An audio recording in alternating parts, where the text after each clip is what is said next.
Bonjour à toutes et tous, correction de l'exercice PMA 132 qui est encore un exercice d'entraînement sur les projections. Donc on vous demande de donner les projections des forces représentées dans la figure 2 ici, dans les deux repères, cartésien et polaire. Donc bon, on va partir, hein, on attaque, hein, donc les figures sont numérotées de 1 à 4, hein, ici les numéros sont là. Voilà. Donc on est parti avec T. Alors on va donc à chaque fois avoir deux systèmes de projection. Donc on va toujours utiliser la même chose. Donc on a encore une fois des systèmes bidimensionnels. Donc on va avoir quelque chose de relativement simple. Donc là je rappelle la formule de cours, c'est que pour un vecteur U quelconque, et bien en fait, alors ce que je vais faire c'est que je vais le mettre dans les deux bases. On a donc U qui va s'écrire U scalaire ER fois ER, plus U scalaire Eθ fois Eθ, ça c'est pour les polaires. Et ça va s'écrire sinon U scalaire EX fois EX plus U scalaire EY que multiplie EY si on veut le projeter dans la base comment dirais-je, cartésienne. D'accord. Encore une fois, dans tous ces dessins, Z est perpendiculaire au plan du dessin et à toutes les forces, donc en fait la composante selon Z ici va valoir 0 à chaque fois.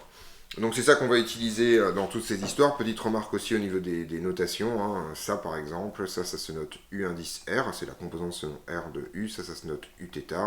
Ça se note UX. Et ça se note UY. On l'utilisera probablement pas dans cet exercice, mais c'est juste histoire de faire un rappel complet. Donc on est parti.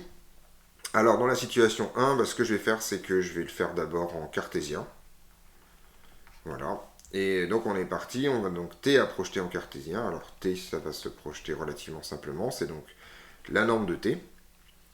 Alors ce que je vais faire, c'est que je vais redessiner mes deux vecteurs cartésiens ici. Donc ça c'est EX, voilà, ça doit être plein. Et ça c'est EY, comme ça, voilà. Voilà, ils sont là. Donc je les dessine là, ça c'est pour les vecteurs cartésiens, je dessinerai les vecteurs polaires après. Et donc on voit que, alors pareil, je vais faire des prolongations. Ouais, il va falloir quand même que je me batte un tout petit peu plus pour faire ça. Donc je vais prolonger finalement T comme ça. Voilà. Hop. Et je vais prolonger également mes deux vecteurs de base. Ici. Alors ça c'est très moche. Voilà. Et ici, pour retrouver l'angle θ quelque part. Alors en fait, l'angle θ, on va le retrouver ici. Ça, c'est important à voir. Ça, c'est l'angle θ. Il est là. Et donc, on va pouvoir attaquer maintenant entre les divers vecteurs. Donc en gros, t, c'est égal à t cosinus de l'angle entre t et EX. Donc l'angle entre t et EX, c'est celui-là. Voilà. Cet angle-là. Et alors cet angle-là, c'est tout simplement pi moins θ. Alors en fait, θ est là aussi, hein, juste pour information. Et ça, c'est pi moins θ. Donc ça va donner en fait tout simplement, cosinus de pi moins θ, ça fait moins cos θ. Donc ça donne moins t cosinus θ fois EX.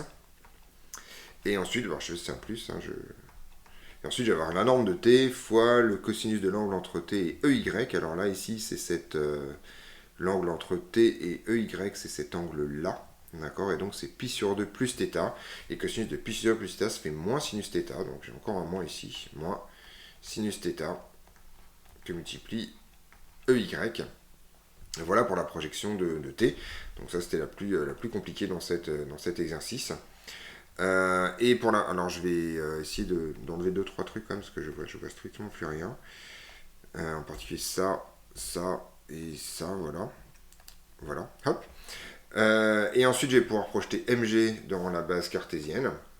Alors mg, c'est pas très compliqué, pareil, c'est la norme de mg fois le scalaire x. Et en fait, ce qu'on voit, c'est que mg est collinaire à ex et de même sens. Donc en fait, mg, ça va tout simplement être mg ex.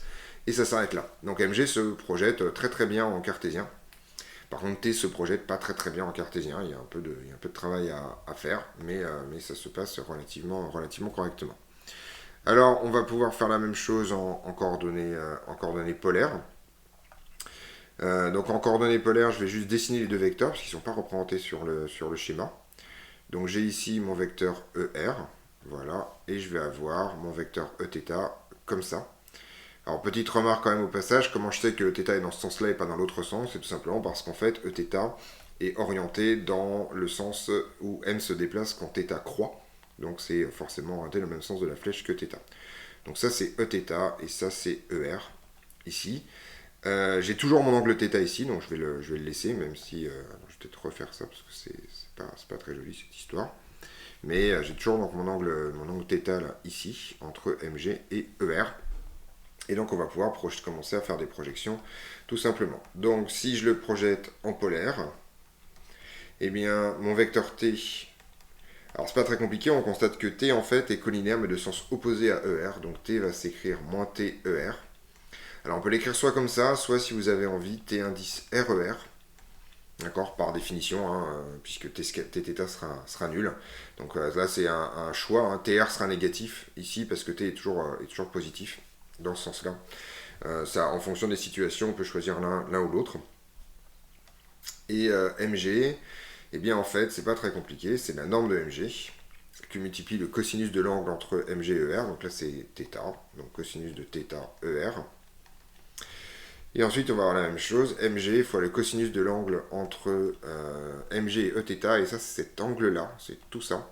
Donc ça c'est pi sur 2 plus θ, hein, le pi sur 2 vient de là, et le θ vient d'ici. Et donc cosinus de pi sur 2 plus θ, ça a le bon goût de faire moins sinus θ, donc on a moins mg sinus θ, que multiplie Eθ, ce qui finit définitivement de projeter le poids dans la base de coordonnées polaire. Donc ceci termine, si je ne me trompe pas, la figure 1. On va donc pouvoir passer à la figure numéro 2. Donc je vais me donner simplement un peu de place, hein, en effaçant. On est parti pour la figure 2. Alors on a deux forces ici à projeter, hein, puisqu'il y a un ressort dans cette histoire. Donc déjà la première chose, c'est qu'il va falloir écrire la tension du ressort. Donc je vais l'appeler T. Et c'est tout simplement, d'après votre cours, moins K, L moins L0, que multiplie en fait un vecteur unitaire qui va du ressort vers le système étant a priori ici, et bien en fait il s'avère que ce vecteur unitaire là, c'est tout simplement le vecteur EX, d'accord, c'est celui-là, donc je vais le représenter là, hein. Voilà, c'est tout simplement le vecteur EX. Je vais en profiter au passage pour représenter le vecteur EY, hein. Voilà, ça ce sera fait, et donc ici en fait c'est tout simplement EX. Et ce qu'on voit aussi, c'est que MG, c'est en fait directement moins MG EY. Voilà. Et il s'avère donc que de façon assez naturelle, on a projeté déjà T et MG dans la base de coordonnées cartésiennes, puisqu'on a directement l'expression de T et de MG en fonction de ces vecteurs de base. Donc en fait, ça termine directement la partie cartésienne de cet exercice. Par contre, ce qu'on n'a pas fait, c'est de projeter ça éventuellement en polaire. Alors en polaire, c'est pas extrêmement compliqué, il va falloir mettre ER ici. Et alors ici, l'angle s'appelle phi, donc EPhi va être comme ça. Voilà, donc je vais mettre les noms ici, donc ça c'est ER et EPhi. Alors si on a envie d'être cohérent, on peut mettre euro, mais ça revient à peu près au même. Et donc là, il va falloir faire un certain nombre de petits calculs pour faire ça en polaire. Je sais pas ce que je fais. Hop là, c'est en polaire. Donc en polaire, eh bien en fait, mg, c'est égal à moins mg EY. Alors on peut le faire comme ça. On peut soit projeter directement mg, soit projeter EY dans ce système de coordonnées polaires. Alors en fait, ce que je vais faire, c'est que comme on a déjà les expressions en fonction de EX et de EY qui sortent naturellement, je vais tout simplement faire un dessin. Je vais faire un dessin peut-être un peu moins penché pour avoir un angle phi qui ne vaille pas 45 degrés. Voilà, donc je mets ER et EPhi comme ça. Et je vais tout simplement mettre de façon avec la même origine les vecteurs EY ici et le vecteur EX ici. Voilà, comme ça. Donc pas comme ça, je vais y arriver comme ça. Voilà. Donc en gros, ça c'est EX, ça c'est EY, ça c'est ER, et ça c'est EPhi. Où est l'angle qui m'intéresse? Eh bien en fait, il s'avère que l'angle phi, par définition, il est ici. Voilà. Et donc on va pouvoir commencer à faire les choses. Donc en fait, moins MG, ça va être donc moins MG. Et en fait, je vais projeter simplement EY. Donc je vais avoir, si je reprends la formule, EY scalaire ER fois ER plus EY scalaire EFI que multiplie EFI. Bon, bah là, on attaque, hein, c'est pas très compliqué, c'est moins MG. Alors, EY scalaire ER, comme ces deux vecteurs sont unitaires, hein, c'est tout simplement le cosinus de l'angle entre les deux, et l'angle entre les deux, c'est celui-là. Donc, c'est pi sur 2 moins phi, donc on va avoir sinus de phi ER, ici. Et EY scalaire EPhi, c'est celui-là, et donc on va avoir tout simplement un plus cosinus de phi EPhi. Et c'est terminé. Hein. Donc ici, on aurait pu projeter directement MG, et là, on aurait eu des angles qui auraient tous été décalés de pi par rapport à ça, donc on aurait retrouvé le moins, il n'y a pas de problème dans cette histoire. Là, c'est juste un choix. Moi, personnellement, je préfère toujours partir des vecteurs de base. Pour le poids, ça ne change pas beaucoup. Pour un truc comme le ressort, on va voir que c'est extrêmement important, parce qu'en fait, on est incapable de représenter de façon systématique le sens du ressort, puisque ce truc-là peut après changer de signe. Donc ici, pour T, ça va pas être très compliqué, parce qu'en fait, c'est moins K, facteur de L moins L0. Et EX, en fait, alors là, on a vraiment la base de coordonnées polaires standard, il n'y a pas de problème, c'est là vraiment exactement les mêmes notations que dans le cours. Et donc, en fait, alors non, EX, on ne connaît pas par cœur, donc on va devoir le refaire, c'est pas grave. Donc ici, on va pouvoir multiplier EX, donc on a EX scalaire ER fois ER, donc ça, c'est tout simplement cosinus phi ER. Et EX scalaire EPhi, on voit que l'angle entre EX et EPhi, c'est celui-là, c'est cet angle-là, et donc c'est pi sur 2 plus phi. Et donc ça va donner moins sinus phi EPhi. Et c'est terminé pour la projection de T en coordonnées polaires. Et c'est aussi donc terminé pour la figure numéro 2. Et donc on va pouvoir passer rapidement à la figure numéro 3. Juste le temps de se donner un peu de place. Donc je vais virer ça. Hop. Et on est parti pour la figure numéro 3. Alors la figure numéro 3, elle est ici. Donc j'ai X, le Y est pas noté sur le dessin, je ne sais pas pourquoi, mais c'est Y ici. Donc on voit qu'il y a des choses qui vont se passer relativement facilement. En particulier, on voit que MG. Alors ici, on va pouvoir. Ce que je vais faire, c'est que je vais jongler. Je vais essayer de changer d'esprit. Et on va mettre les deux bases au début et on va voir en fait les choses faciles et ensuite la conversion d'une base en une autre. Alors en fait, il s'avère que on va voir quelque chose ici de relativement sympa. Si j'y arrive, il veut pas, bon, c'est pas grave, je vais le faire. On se rend compte en fait que N est collinéaire à ER. Et donc Eθ, ça va être ici. D'accord, donc voilà ER et Eθ, là. Et par contre que MG, lui, est collinaire à EY. Et donc on voit qu'en fait, il y a un truc qui va très bien se passer dans la base cartésienne, c'est MG. Et il y en a un qui va bien se passer dans la base polaire, c'est N. Donc, en fait, ce que je vais faire, c'est que je vais écrire les deux. Donc je vais tout simplement écrire que MG, c'est moins MG EY, tout simplement parce que l'angle entre MG et EY, c'est pi.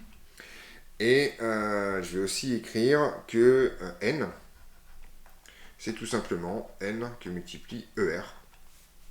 Dans cette direction-là. Donc là, on voit qu'on a fait la moitié du problème, c'est-à-dire qu'on a projeté N en polaire et MG en cartésien, et donc il va falloir en fait jongler avec les deux. Alors en fait, pour N, ça va être relativement simple, parce qu'en fait, c'est pareil, on a les mêmes notations que le cours, et en fait, on connaît par cœur ER en fonction de X et Y. Donc ER, c'est cosinus θ EX plus sinus θ EY, et donc ça termine en fait la projection de N en coordonnées cartésiennes. Donc là, on a entre guillemets un peu triché, on est passé par les coordonnées polaires pour faire ça, mais c'est tout à fait licite comme méthode. Alors pour MG, c'est un peu plus compliqué, mais en fait, il faut simplement projeter EY sur les deux vecteurs de base. Donc en fait, je vais juste dessiner, alors je vais changer de couleur pour qu'on ait quelque chose de bien. Je vais dessiner EY, alors peut-être un truc un peu plus visible. Ça, voilà. Donc EY, en fait, c'est ici. Sur le dessin. Et l'angle θ, on va le retrouver ici. Par angle à côté perpendiculaire, on le retrouve aussi ici au passage. Voilà, θ. Et donc là, donc on a EY, ER, EPhi. Alors, je vais peut-être écrire les diverses choses, histoire qu'on ne se perde pas. Donc ça, c'est EY. Non, en fait, ce que je vais faire, c'est que je vais arrêter d'être flemmard. Et je vais vraiment refaire vraiment refaire un dessin un peu plus propre, parce que là on voit que dalle. Donc on est parti. J'ai donc mon ER qui est comme ça, mon θ qui est comme ça, à peu près, voilà, quick, et mon EY qui est comme ça. Voilà, ça c'est mon Y, voilà, je vais écrire les trois choses, donc ça c'est EY, celui-là c'est ER, et celui-là c'est Eθ. Voilà, et ce qu'on sait c'est que l'angle θ est ici. Voilà. Et donc, ce qu'on va faire maintenant, c'est qu'on va en fait écrire que MG, pas comme ça, on va écrire que MG, c'est en fait moins MG EY, et on va tout simplement projeter EY sur la base ER Eθ. Donc en fait, l'angle qui est ici, c'est pi sur 2 moins θ, en valeur absolue. Hein. Donc en gros, on va se retrouver avec un sinus θ ER plus cosinus θ, pas EY, θ, puisque l'angle entre Y et Eθ, c'est θ, et ça c'est la projection directe de MG sur ce truc-là. C'est rigoureusement la même situation que dans l'exercice 2 au passage, si vous aviez remarqué, c'est complètement normal. Et donc ça termine les projections de la situation numéro 3, il nous reste donc cette dernière situation-là, qui commence à être un peu similaire aux autres, on retrouve un peu les mêmes choses à chaque fois. Donc on est parti, donc là, petit 4, alors je vais peut-être faire un peu de ménage là ici aussi, parce que c'est pas très beau tout ça, voilà, on va faire ça, hop, voilà, et donc petit 4, c'est donc on a une situation circulaire ici, donc pareil, je vais faire la même chose que tout à l'heure, je vais un peu tricher, c'est-à-dire que je vais voir les choses qui se passent bien dans les systèmes de coordonnées, et ensuite je vais convertir les choses. Alors en particulier, je vais avoir ER ici, et je vais avoir Eθ ici, comme ça. Donc je vais les écrire, ça c'est ER, et ça c'est Eθ. Et donc en fait, on se rend compte que les deux vecteurs qu'on doit projeter, c'est-à-dire mg et moins lambda v, se projettent très très bien dans cette histoire. Alors en fait, on a tout simplement le fait que mg, ça va s'écrire mg fois ER, avec un moins, et puis c'est pas ce G là, c'est un grand G, voilà, mg fois ER, avec un moins, visiblement, puisque mg est opposé à ER, et que lambda v, alors en fait c'est moins lambda v, le vecteur, hein, d'accord, mais ça ne changerait au fait que sa norme c'est lambda v, et qu'il est dirigé selon moins Eθ. D'accord, c'est probablement parce que v s'écrit en fait v fois Eθ. D'accord, dans cette histoire, donc il ne faut pas du tout se laisser perturber par ce moins lambda v, hein, d'accord, ça c'est juste une espèce d'expression formelle de ce vecteur, on pourrait l'appeler f si on veut, mais en tout cas sa norme c'est lambda fois v, sans aucune forme de problème. Ça signifie en fait probablement que ça a l'air d'être une force de frottement visqueux, et ça veut dire en fait que v c'est tout simplement v fois Eθ.